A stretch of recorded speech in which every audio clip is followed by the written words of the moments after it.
CWC members, MPs, MLAs, leaders from across the country, workers, I'd like to welcome all of you here today.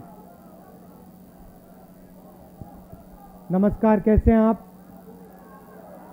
ठीक है?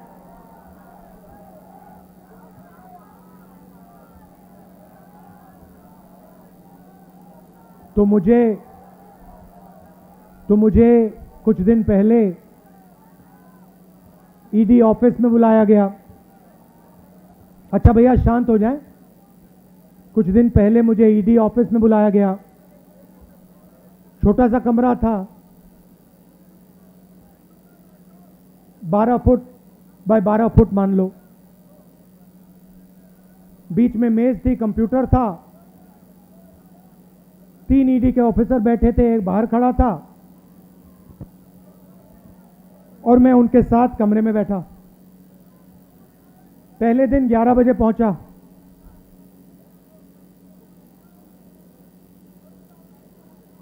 शाम हुई, मैं ज्यादा कुर्सी से नहीं हिला। वो बीच में उड़ जाते थे, चले जाते थे। उनके जो सीनियर ऑफिसर थे उनको इंस्ट्रक्शन की भी जरूरत थी, तो वो निकलते रहते थे, आते थे। तो रात को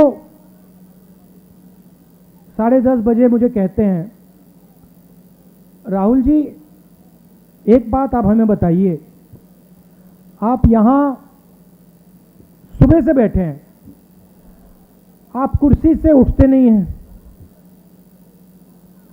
आप सीधे बैठे रहते हैं और 11 घंटे हो रहे हैं, 11:30 घंटे हो रहे हैं, आप बिल्कुल थके ही नहीं हो। हम थक गए हैं मगर आप नहीं थके।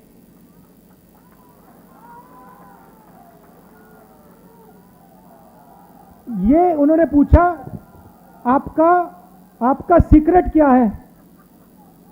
मैंने सोचा और मैंने कहा कि इनको सच्ची बात नहीं कहता हूं, दूसरी बात कह देता हूं, दूसरा कारण कह देता हूं, मगर मेन बात नहीं कहता हूं।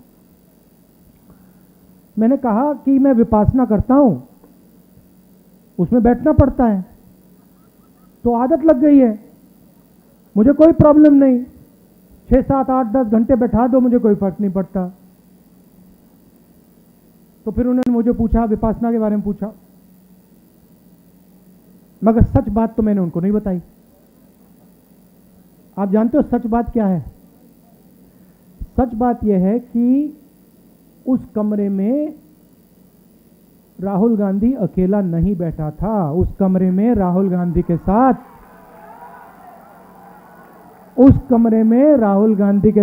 कांग्रेस का हर नेता, हर कार्यकर्ता कमरे में बैठा था। आप एक आदमी को थका सकते हो, मगर आप कांग्रेस पार्टी के करोड़ों कार्यकर्ताओं को, नेताओं को नहीं थका सकते हो।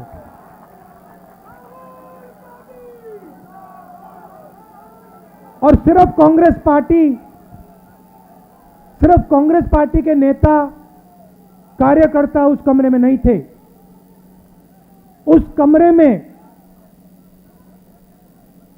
इस सरकार के खिलाफ जो भी बिना डरे लड़ता है वो बैठा था।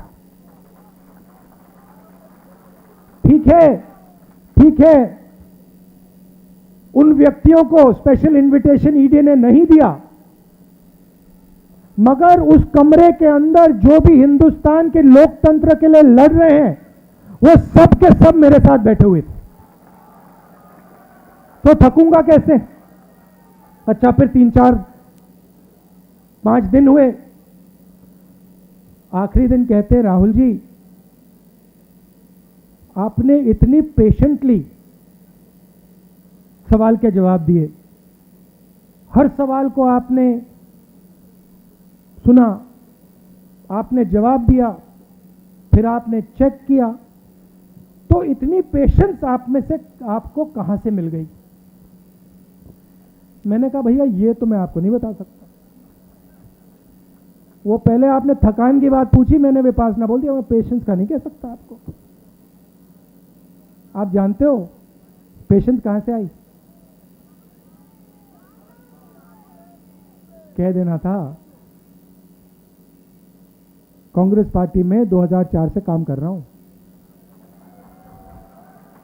पेशेंस नहीं आएगी तो क्या आएगी?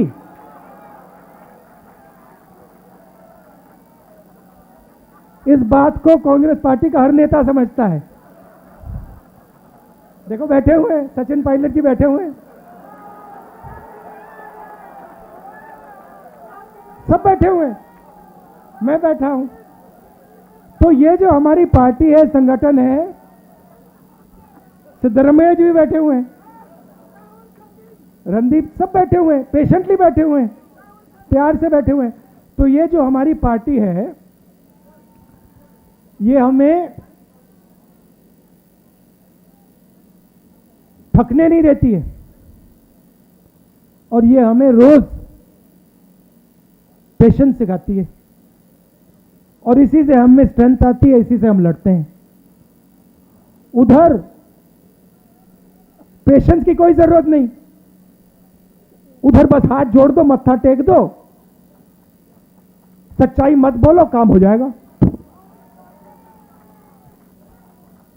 तो सबसे पहले मैं आपका धन्यवाद करना चाहता हूं कि आपको लगा होगा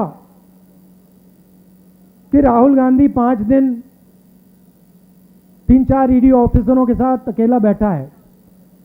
आप गलतफहमी में हो, आप सब मेरे साथ ईडी ऑफिस में बैठे हुए थे,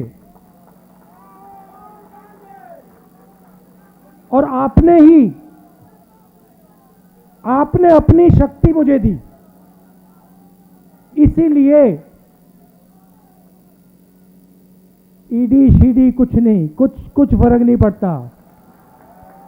और मैं आपको बताऊं, वेणुगोपाल जी ने कहा, मैं आपको बता रहा हूं, जो ऑफिसर्स थे जिन्होंने मुझे इंटरोगेट किया, उनको भी यह बात समझ आ गई कि कांग्रेस पार्टी के नेता को डराया नहीं जा सकता है, कांग्रेस पार्टी के नेता को दबाया नहीं जा सकता है, धमकाया नहीं जा सकता है, क्योंकि कांग्रेस पार्टी सच्चाई के लिए लड़ती है। सच्चाई में पेशेंस की कोई कमी नहीं होती, सच्चाई कभी थकती नहीं है। झूठ जरूर थक जाएगा, मगर सच्चाई कभी नहीं थकती, सच्चाई में पेशेंस की कोई कमी नहीं हो सकती। तो मैं आपको दिल से धन्यवाद करना चाहता हूं। मगर मेरा जो मामला है, ये छोटा सा मामला है, मैं आपको बताऊं तो ये जरूरी भी नहीं है। आज सबसे जरूरी बात हिंदुस्तान में रोजगार की है। नरेंद्र मोदी की सरकार ने, जो इस देश की रीढ़ की हड्डी है, स्मॉल एंड मीडियम इंडस्ट्री, जो इस देश को रोजगार देती है, उस रीढ़ की हड्डी को इन्होंने तोड़ दिया है। और आज मैं महीनों से कह रहा हूं, और जो हमारे युवा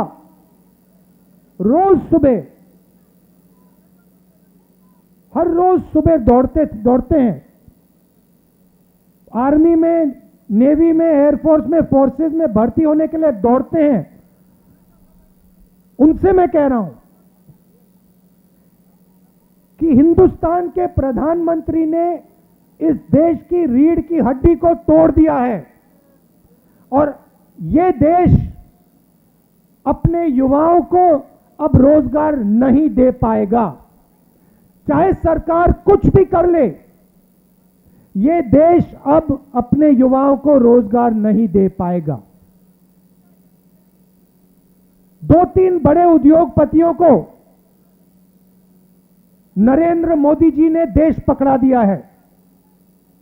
ये 2-3 उद्योगपति देश को रोजगार नहीं दिलवा सकते हैं, और अब जो आखिरी रास्ता था, युवाओं के लिए जो आखिरी रास्ता था देशभक्ति का, आर्मी का, फोर्सेस का, उस रास्ते को इन लोगों ने बंद कर दिया है।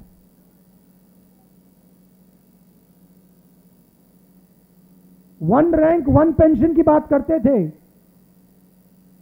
अब नो रैंक नो पेंशन।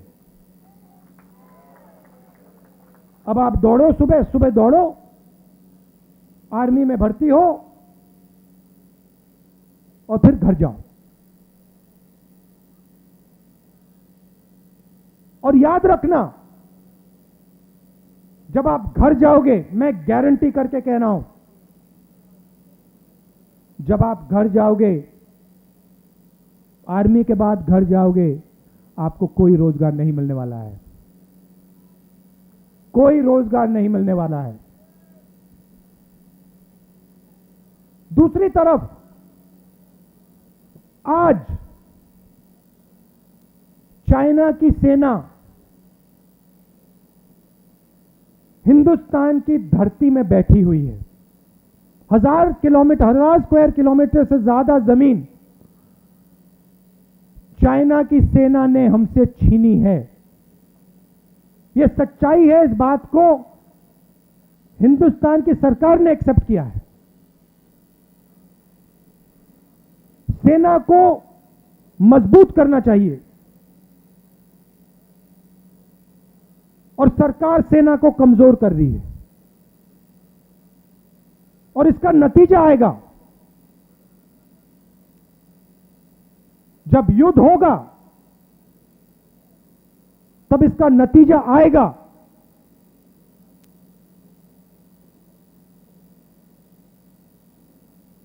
और मैं, याद रखिए जो बात बोल रहा हूं, जब युद्ध आएगा, हमारी जो आर्मी है